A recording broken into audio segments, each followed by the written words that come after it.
शजरिया के बारे में पढ़ेंगे कि हरूफ शजरिया किसे कहते हैं, हरूफ शजरिया कितने हैं, कौन कौन से हैं और हरूफ शजरिया को कैसे पढ़ते हैं। ठीक है, इन सब के बारे में आज के लेक्चर में हम डिस्कस करेंगे।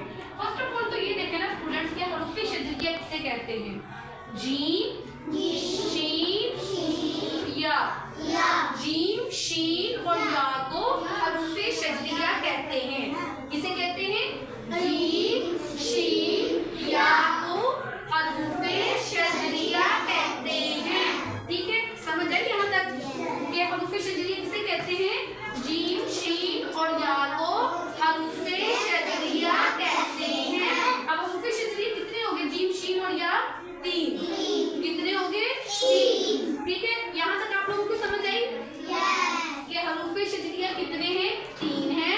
कौन कौन से हैं? जीम, शीन, या। जाएगी ना? अब देखें स्टूडेंट्स, ये जो जीम, शीन और या है ना, ये एक ही जगह से अदा होते हैं। ये तीनों एक ही जगह से अदा होते हैं, बट इसमें थोड़ा सा डिफरेंस है। लेकिन क्या है, इसके अंदर थोड़ा सा डिफरेंस है, तो उनके बारे में आज के लेक्चर में हम डिस्कस करेंगे। ठीक है, फर्स्ट ऑफ ऑल तो ये देखिए ना, हमारी जुबान जो होती है ना, हमारी जुबान के मुख्तलिफ हिस्से होते हैं। हमारी जुबान के मुख्तलिफ हिस्से होते हैं, लेकिन आज के लेक्चर में हम अपनी जुबान के बीच वाला हिस्सा यानी कि मिडल वाले पार्ट की बात करेंगे। किसकी बात करेंगे? मिडल वाले पार्ट की, दरमियान वाले हिस्से की बात करेंगे। फॉर एग्जाम्पल, ये हमारी जुबान और ये हमारी जुबान का क्या है? फ्रंट वाला पोर्शन है, यानी कि टिप ऑफ द टंग है। इसको हम क्या कहेंगे? Tip of the tongue. और ये हमारी जुबान का क्या है? मिडल वाला पार्ट है। कौन सा पार्ट है? मिडल वाला, यानी कि दरमियान वाला हिस्सा। ठीक है, तो आज के लेक्चर में हमने जुबान के दरमियान वाले हिस्से के बारे में बात करेंगे। किसके बारे में बात करेंगे? जुबान के दरमियान वाले हिस्से के बारे में बात करेंगे। ठीक है, यहाँ तक समझ आई? अब मैंने आपको बताया कि अब हम इसकी डिफाइन को देखते हैं कि जब हम जीम, शीन और या को अदा करेंगे ना, तो हमारी जुबान का जो मिडल वाला पार्ट है, दरमियान वाला हिस्सा है, ये ऊपर के तालू की तरफ उठेगा। ये हमारे ऊपर क्या होता है? तालू। ये यहाँ पे देखें, ये जुबान है और ये ऊपर क्या होता है? तालू। ठीक है, तो जब हम जीम, शीन और या को पढ़ेंगे ना, तो हमारी जुबान का जो मिडल वाला पार्ट है, दरमियान वाला हिस्सा है, ये क्या करेगा? ऊपर के तालू की तरफ को उठेगा। ऊपर के तालू की तरफ को उठेगा। समझ आई?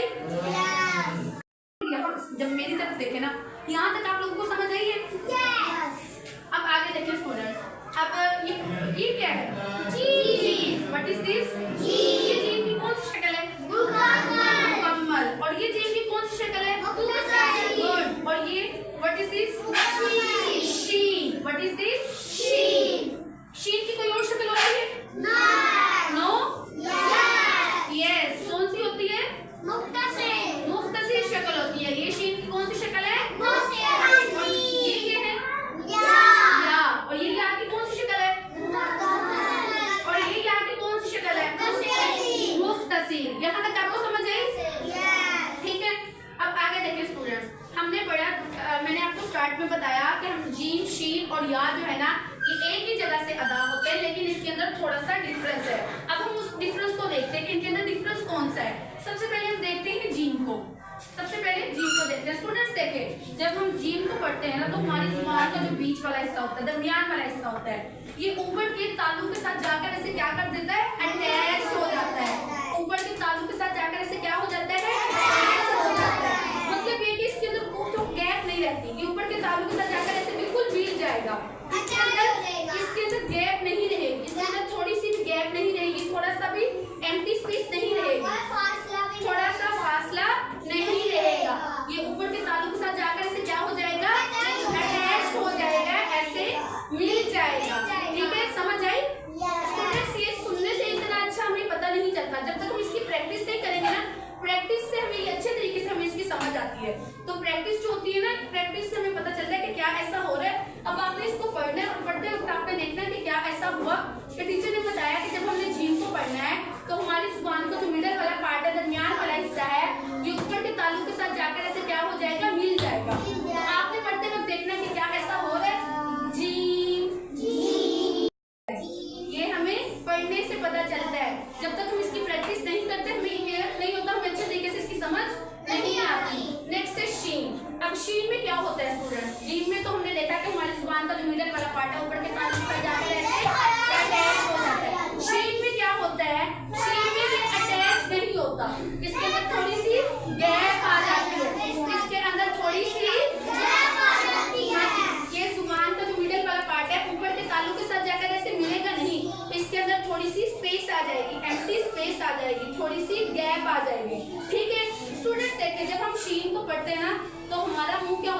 स्प्रेड होता है। स्प्रेड का मतलब होता है फैल जाना।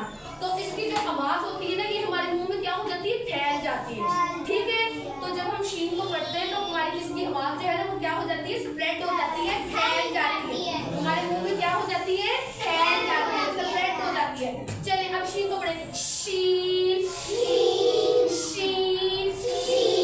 शीन। देखिए इसके अंदर गैप आई, वो ऊपर के तालुक से जाकर अटैच तो नहीं हुआ, उसके अंदर थोड़ी सी गैप आ गई, थोड़ा सा एम्प्टी स्पेस आ गई, थोड़ा सा फासला आ गया। नेक्स्ट है या। अब यहाँ में क्या होता है स्टूडेंट्स,